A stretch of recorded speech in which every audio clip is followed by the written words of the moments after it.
Good evening and welcome. On behalf of our front and center table, who just like at the Grammys, we have them front and center, is a group of 8 composers. And before we do anything, I'd like to invite, and those of you who are at the food table, feel free to be standing there. This is not a problem. I'm going to invite up the composer of the music you were just hearing as we're getting started, and have her say something about what you were listening to. Senior music major Lindsay Cody.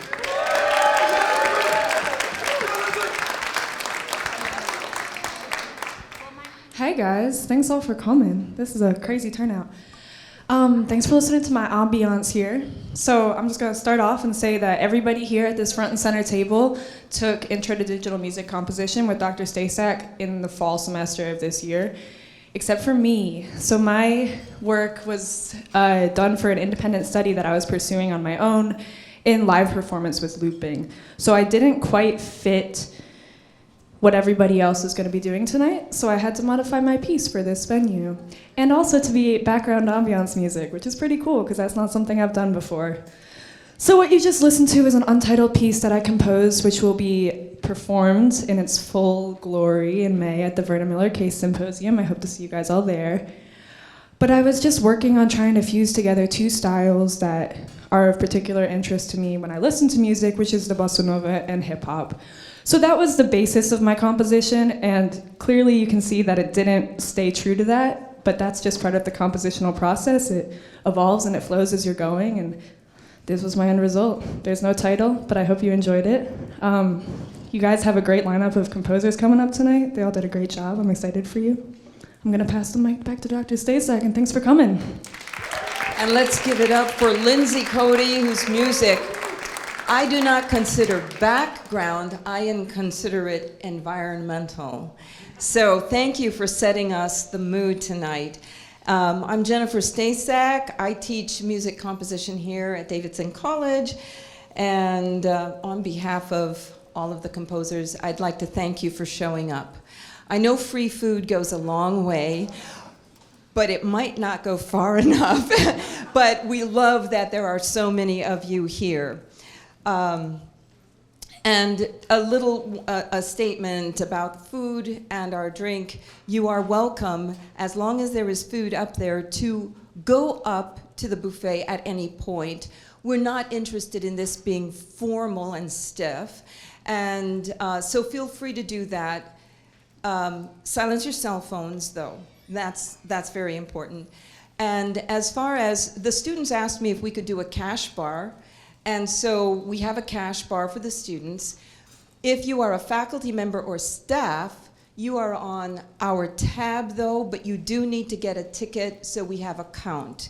So those of you who are in the various groups, you know what you need to do. So what is new music, Davidson? I'm supposed to be here in the light.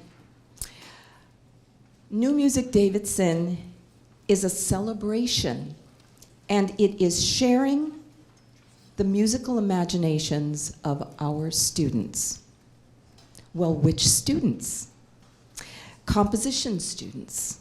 In this particular case, as Lindsay said, she was in an independent study. She had done the intro to digital music composition the previous year. And so we worked in an independent study, and now she's in advanced comp this semester.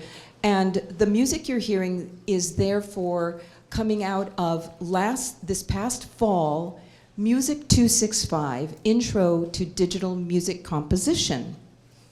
Well, who can take Music 265? Anyone who's had a theory course here, one theory course, or who has taken AP Theory and comes and does a little screening with yours truly to make sure that everything was up to par. And we have someone at the table who's actually entered our ranks in that manner and done extremely well. Where do we have class? We have a digital music lab in the lowest level of the Sloan Music Center.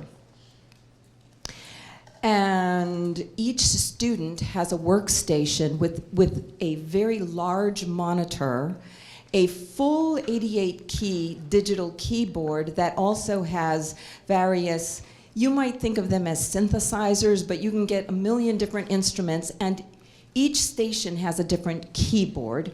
And we work with a software program that interfaces with these digital keyboards in order to feed or translate their ideas into a musical soundscape. The software program that is mostly what we work with is called Logic Pro.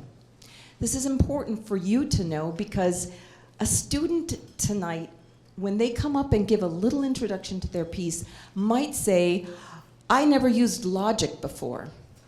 And I need you to know that they never used the software, but their brains are full of both logic and the ability to circumvent logic when it is artistically imperative.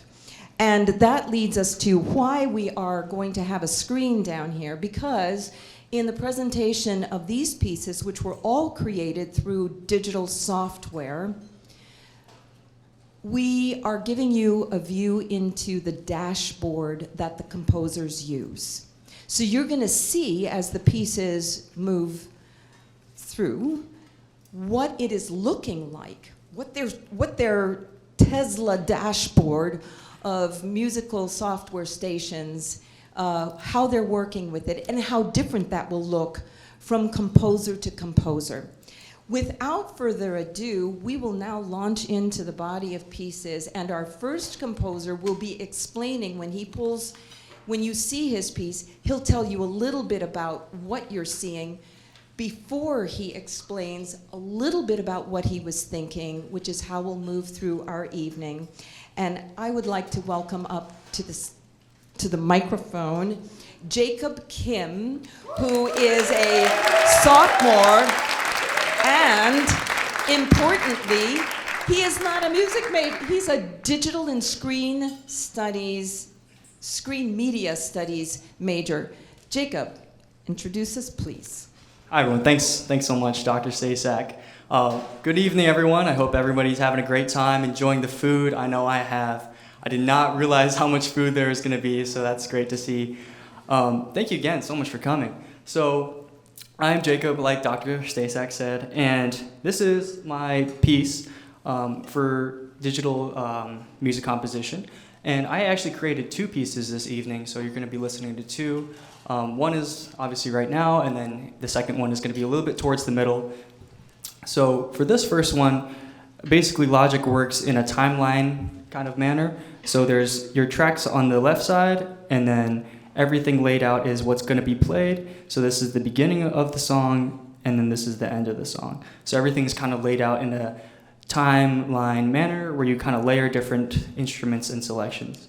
So it may look like I only have 10 instruments, but when you drop down the menu, there's a whole collapsed folder.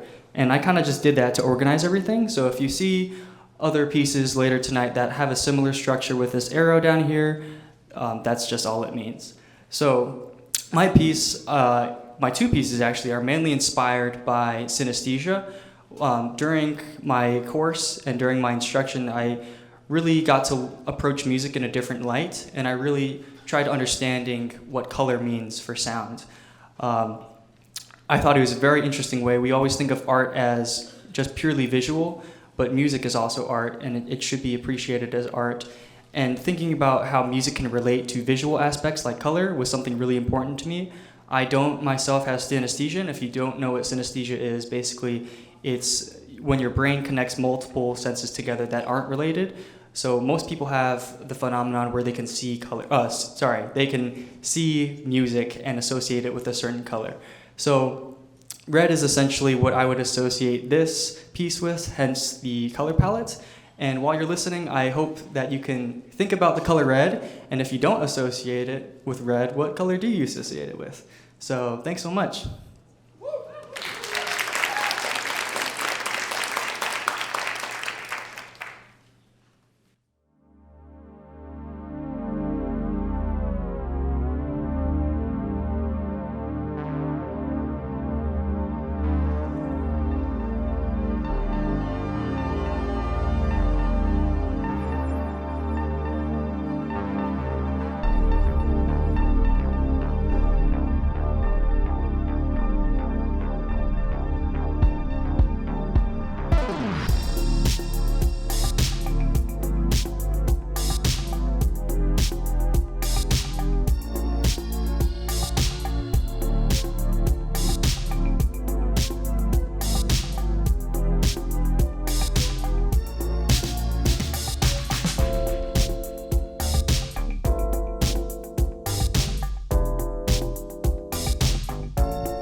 Let's have it up for Jacob.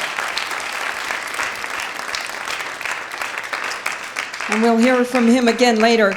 Something that he didn't mention, sometimes some of the pieces have input that the students have done, which is analog. So Jacob, actually, the vocals section that you saw was Jacob layering vocals, and he did that through just a microphone input. And so we have the ability in the Logic software to combine the sampled sounds from the keyboards, or someone can input through a guitar, a line in from an electric guitar.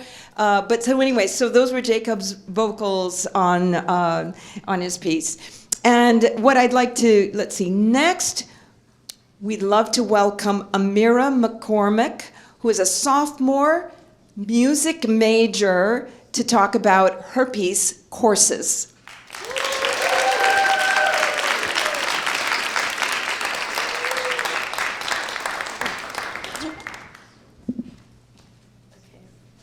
Hi, everyone. Like Dr. Stasak said, my piece is titled Courses, and what inspired me was the way that I felt my piece went, and I felt like it flowed like a river, like the course of a river, in the sense that there's different turns it takes, and mainly I focused on the instrumentation in terms of the turns that it would take. So I really wanted to incorporate harpsichord as an instrument when starting the piece. That was one of my main factors. And so here we open with harpsichord, and then with instrumentation, I went with electronic instruments as well. And then in this section here, we have various synthesizers, and there are no acoustic instruments in this section. And then next section, we lead into harpsichord and a synth called Summertimes. Those two are put together, so we have acoustic and electronic side by side. And then into that, we have some soundscapes here in this section. And then the main acoustic instrument is the harp. And then right after that, into the penultimate section, we have some more electronic instruments referencing back to this original section here. And then towards the end, it leads up back into the harpsichord, ending with the harpsichord and ending with the acoustic. So that was mainly where I wanted to take the piece. So, do I press play? Okay. Go for it. Go for it. Okay.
Thank you, Amira, for the beautiful music.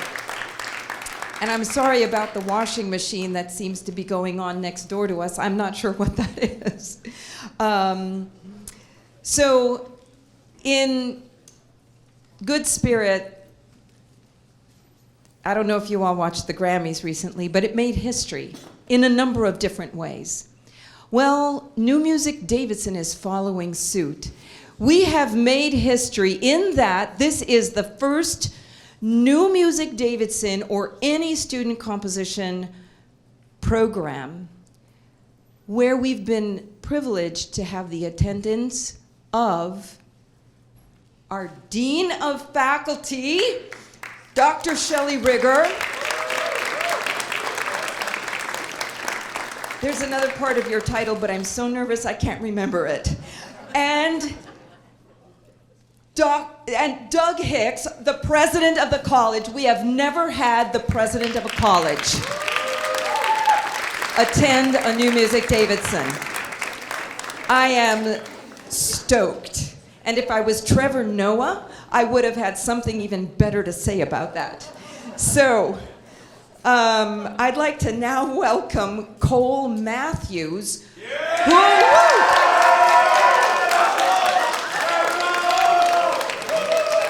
I love it, who is a junior. He's a music major and pre-med track, to talk about his piece.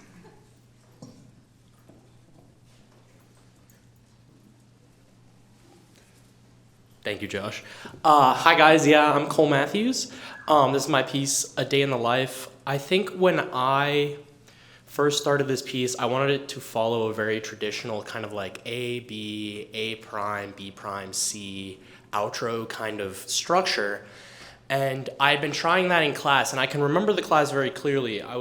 We were sitting there, and we were listening to my piece, and then Dr. Stasak, we listened to it all the way through, and she said, what if we switched it to A, so A here, B, C, B prime, A prime instead. So it has this like interesting fun symmetry. And I moved all the sections right there, and we gave it another listen, and it like clicked. And so I thought that was really interesting that we could kind of just see that change immediately because of the beauty of Logic as a platform for making this music. Another thing that I think Logic really allowed me to do is I am in the jazz ensemble here on campus, and I play the tenor saxophone. And so if you see the blue sections right here, these are audio of me playing my actual saxophone in with a microphone.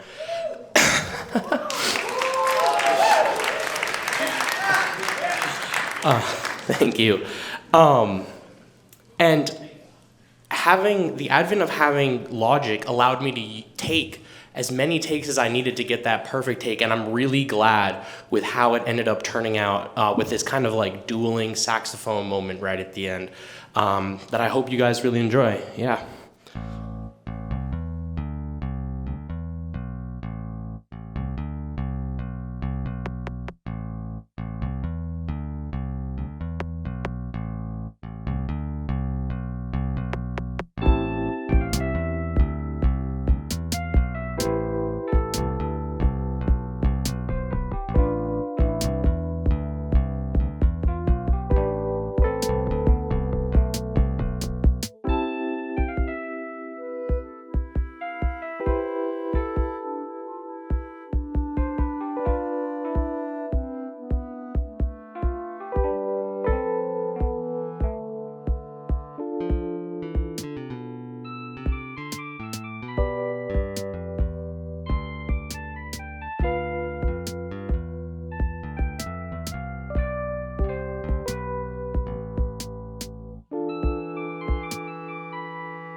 smoky.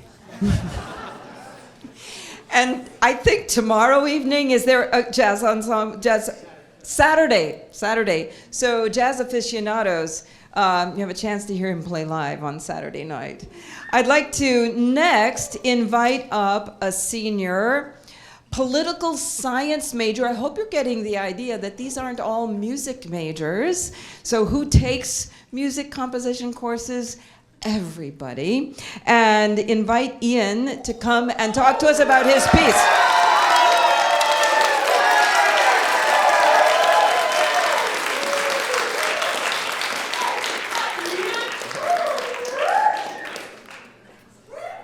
When I first signed up for this course, I was not anxious about going to the studio and making music, but I was anxious about what am I going to name whatever final composition I have.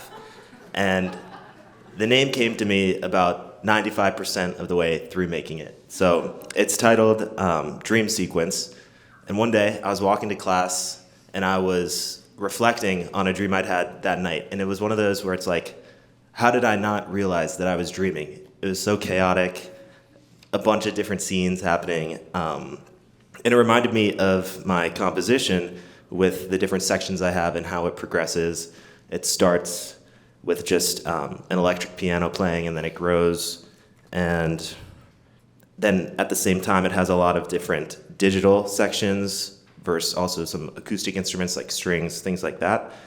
And it's also constantly flowing, and Logic has this ability to do something called automation, which is changing something like the sound level of a track as it's playing, so it's not all the same, and you can feel some dynamics and flow in it. So, for example, these yellow lines show the volume changing on different tracks, fading in and out. So apart from coming up with the name to the piece, it's a mix of musical influences for me, with notes from Billy Joel to modern pop music like Dua Lipa. And specifically, there's this one instrument track. It's called The Amped Violin. I was listening to a song just on my Discover Weekly, and it had an electric violin in it. And I really liked the sound of it. And I thought that could be, the last 1 or 2% that I need in my track before I finally think it's finished. So I put that in. I really love that electric violin. And then I also want to thank all of the peers in the class for their feedback. We'd go into class, show what we have, and we'd get feedback from everyone. And one of the rules is we're not allowed to say what we like. We have to be specific. We can't say, oh, I liked that part. We have to be able to express what's happening that people appreciate and where there's also constructive criticism. And with that being said, though, I hope you all do like this.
And lest it sounded like that was Josh's phone going off here in the back, that was in the soundtrack.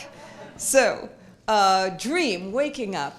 And hopefully you can see by Ian's, the dashboard he's working with, track number 133 was the alarm clock. So the students are able, because we have this digital platform, to realize musical ideas that if we were only trying to write acoustically, which is, before we had the digital lab, what we were constrained to, it allows the compositional imagination to really explore without limits what they can imagine in their soundscapes. And you can also potentially have seen the different sound worlds that everyone is able to create because everybody gets their own orchestra. Nobody's having to just write for the same set of instruments. So I think it's time. We're we're into our second half, well into it now, and I'd like to ask Jacob to come up and give us a little more synesthesia. Thank you. Oh, is this one on? Oh, yeah. Okay. Thank you. Okay. Oh, okay. So, hi again, everybody. I hope I'm not daunting you guys with another appearance. But for this second piece, I titled it Purple instead of Red. I hope you all had a similar red experience. If not, that's totally fine. So for this one, I was really inspired by Steve Reich, who is an American composer, who is minimalist composer, who is primarily known for his technique known as phasing, which essentially is playing back two tracks that are identical, but one is slightly either ahead or behind from the other track. And this essentially creates a phenomenon in which some of the parts of the pieces come in and out. And if you've ever been, like I thought about this just recently, if you've ever been in a car and you have your turn signal on, and the car in front of you also has a turn signal on, and it like comes in and out, it's kind of like that. So this one was, I have a 1-bar loop that repeats throughout the whole about 4 minutes of the piece. And I really wanted to think about it in a way of my appreciation for music and how my love for music and how much it really means to me. I can listen to a song over and over, and it'll be the same. It'll be the same exact song, same exact things happening at the same exact time. But depending on when or where I listen to it, I can have a different meaning, and the context changes completely. So that's kind of what I wanted to reflect through this piece. So again, with Red, I hope you have a similar Purple experience. If not, it's totally fine.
It never disappoints. How hard is my job? And we talk about this in class. We're in class, and I'll say to the students, we are the luckiest people that this is what is a course for us. Is it easy? Actually, no. And they can tell you, they have to log 9 hours of work a week. They have to hand in a log every Tuesday. They're nodding their heads. 9 hours, and you can't cram it the night before. The requirement is you must, at a minimum, they're nodding, you must distribute it over a minimum of 4 days. And part of what we're interested in doing is building in our students as artists a sense of what does it mean to live being an artist, not think I'm an artist because I cram things the night before, but it's a lifestyle, it's a practice, and they come through. And I wake up with their tunes in my head. I do my dishes, and I'll come into class and say, yeah, Malik, I was hearing your piece when I was doing my dishes this morning. Or, Ian, I was going through your eye when I was drinking my coffee, because they become like these beautiful moments. So I just need to take a moment to thank them for making my job so beautiful. And now we're really going to enter a beautiful space here. We're going to ask Eli Haynes, sophomore, double major. His first major is political science. His second is music. To come up and introduce your piece to us, Stargarden.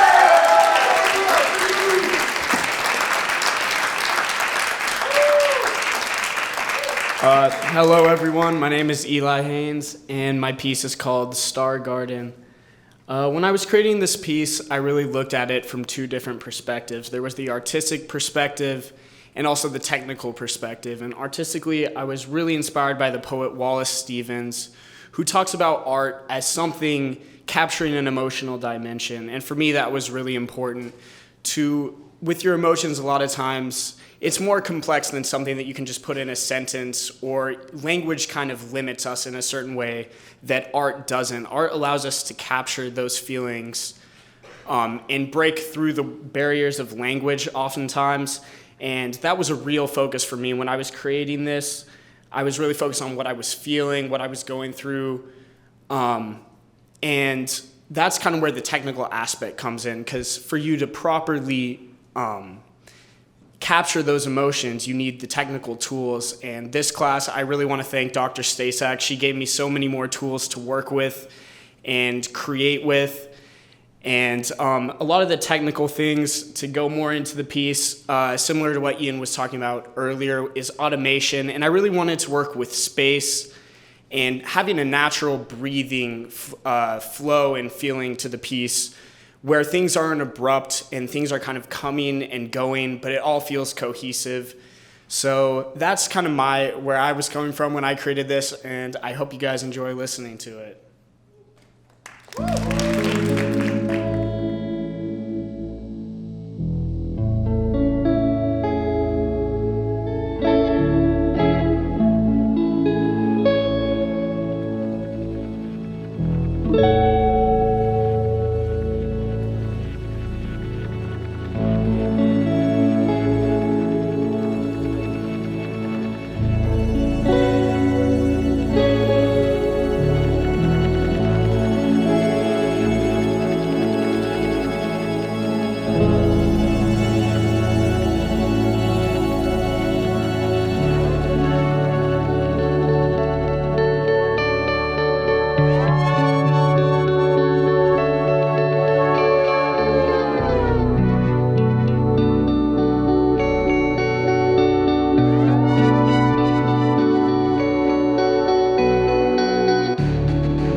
Thank you so much for that, Eli. And this was another example where the guitar that you were hearing was actually input through electric guitar, what we call line in. So that wasn't digital.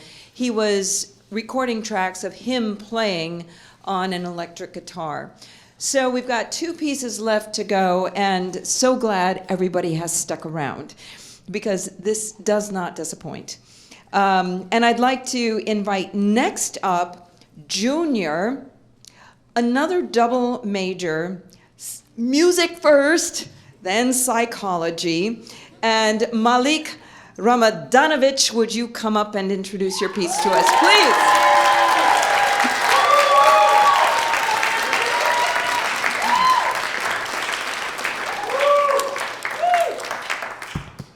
Hello, everyone. Thank you for being here tonight. So I wanted to introduce my piece by telling you the story behind it and what inspired it. And that starts with the fact that my parents are immigrants from Macedonia. So growing up, I noticed that our music sounded very different from the music that I would hear on the radio. It also felt different. And for a long time, I didn't know what that feeling was. As I started to learn music theory in high school, I recognized that this was the use of odd time signatures. This meant that instead of every song having a simple 4-beat pattern or 3-beat pattern, Macedonian music would have 7-beat patterns, 9-beat patterns, or even 13-beat patterns, or a mix of all of them. The most common and fundamental one in Macedonian music, though, is 7/8, which instead of 8 beats, you just go 1, 2, 3, 4, 5, 6, 7, 1, 2, 3, 4, 5, which feels very unnatural to a lot of Americans, the common American ear, and it didn't feel natural to me for a long time. So of course, I decided to take on the challenge and make my first ever composition all in 7/8. So my initial vision for the piece was keeping it as close to traditional Macedonian folk music as possible. Of course, this didn't happen. As Jacob said, in the composition process, your music evolves a lot, so I found myself wanting to introduce more modern elements. So you'll see me turn a shaker into a rapid hi-hat, and then even introduce a space harpsichord about halfway through because I wanted some buzz sound, whatever that means. But yeah, the piece is called Nevreme, Macedonian for storm. It combines the feelings of comfort and chaos, celebration and loss, and love and anger. You'll hear the love in the violin, the chaos in the heavy percussion, the celebration in the saxophones, the anger in the vocal expressions. They each have their own sections and then build to a place where they all fight for priority, yet none of them actually achieve it. They all have to coexist. And I think after the fact, I kind of realized that storm was kind of representative of my own mind. Make of that what you will.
So early on in the semester, I give an assignment where they have to create a certain number of bars in a certain meter. Well, the first time I don't even know if I give you a meter the first time, but they have to do it in 7 because 4 beats in a row is like Calibri font.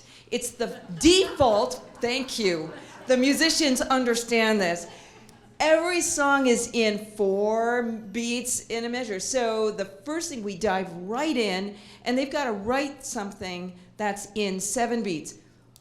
Oh my God, Malik came in with his, and we're all like, what? Because it was incredible.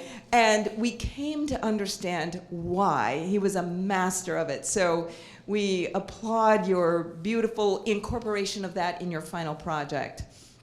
So glad. We're at our final piece, and I'm going to invite a senior double major communication studies and music, Caroline Maurano, to talk about her piece.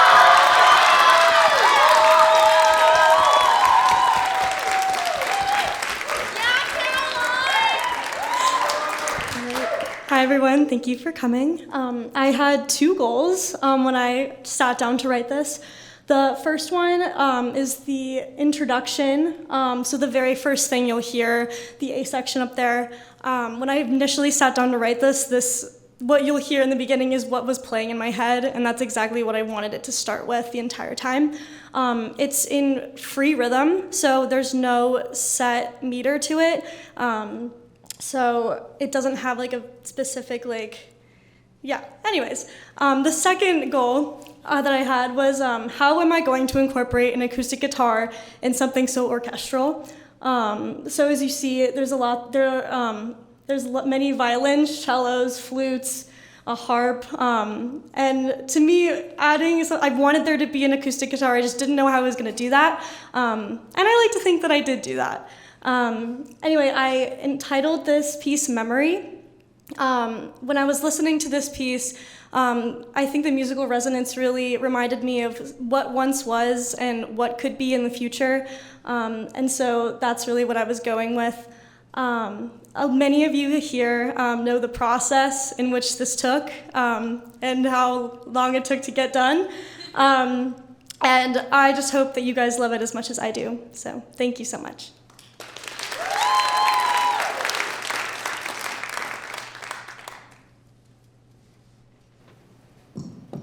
I'm gonna, good thing that wasn't on.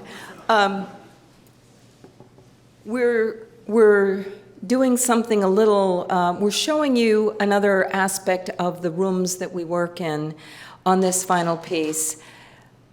If you notice, there's something different about this file, and there's this sort of this thread up here, this track that's showing these visuals. Well, one of the things that Logic allows for is for composers to work sound to image.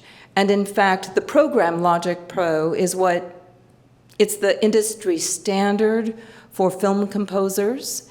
And if a film composer is being hired to do a film, they will be given their film footage, and they will commonly work literally in Logic. They will import the film into Logic, and then Logic becomes the place where the musical score is created to the track of what you see. And so in our course, early on, we do have an exercise where we give them some visual imagery. It's actually from space, of looking at the earth, and they learn how to import and create sound to image.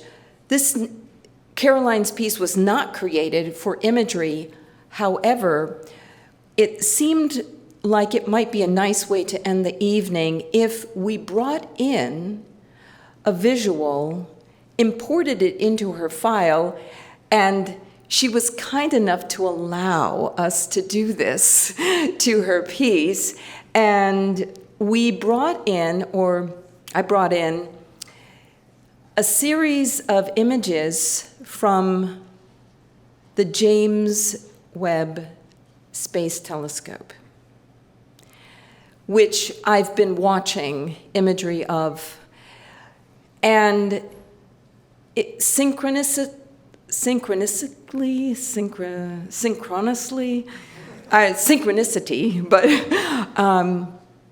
I realized that the Space Telescope, the goal was to look as far back as we could, to look back into the past and to see how we can understand the past. And understanding Caroline's title, Memory, I thought this was really beautiful.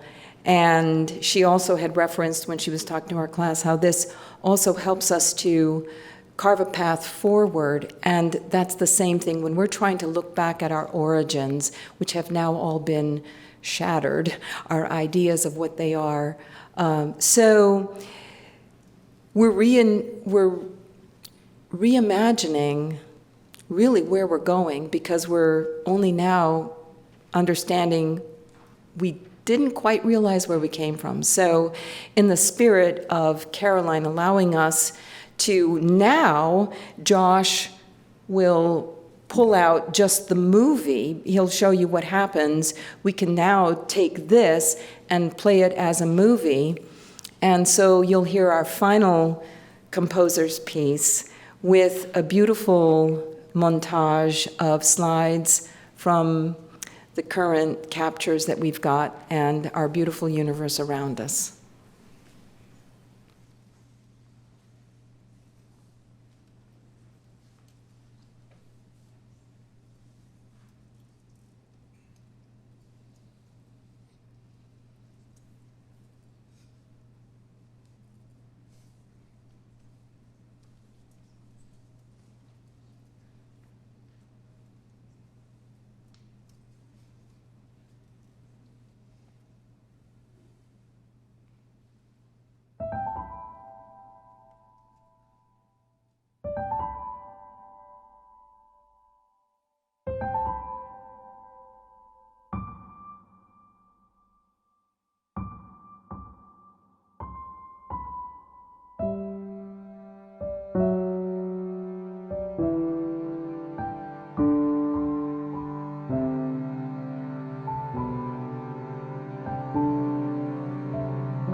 Thank you, Caroline, for allowing us to do that.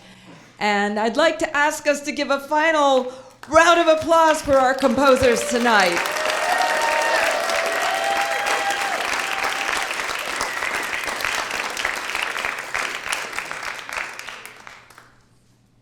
And I'd like to thank you all for staying so long through the whole program and not leaving. And I'd like to thank Josh Sacco,